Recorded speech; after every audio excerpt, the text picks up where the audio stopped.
आज की कहानी है भूत की खांसी। मैं चौथी कक्षा में था। पिताजी शिक्षक थे।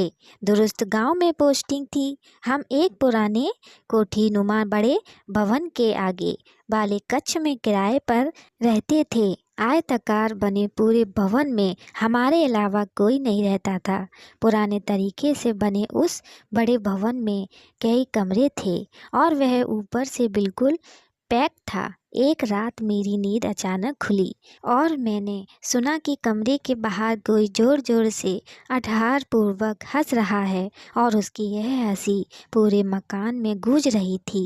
डर के मारे पूरी रात उस हंसी की आवाज़ से मैं सो नहीं पाया। अगले दिन जब पिताजी उठे तब मैंने उन्हें वाक्य सुनाया। उन्होंने कहा, जरूर तेरा वहम होगा। अगर फिर कभी ऐसी आवाज़ आए तो मुझे रात को ही उठा देना। अगली रात फिर वैसा ही हुआ।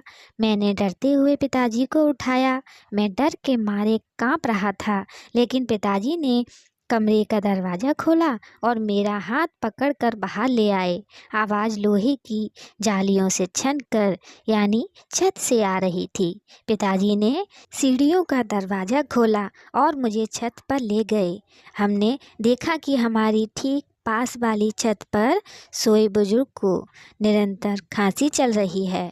वही खांसी की आवाज़ हमारी छत पर लगी लोहे की जाली में से होकर मकान के नीचे वाले हिस्से में पहुंच रही थी। पिताजी ने समझाया कि ध्वनि परावर्तन से सामान्य खांसी की आवाज़ भी जाली से गुजरने के बाद नीचे बंद हिस्से में आकर गूंजती हुई हंसी का रूप लग रही है। यह सब देख मेरी सांस में सांस आई। यदि पिताजी ने मुझे आधी रात में ही छत पर ले जाकर बाबा की खांसी ना दिखाई होती तो मैं जीवन भर यही सोचता रहता कि उस घर में कोई भूत है।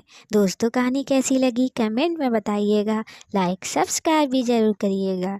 धन्यवाद।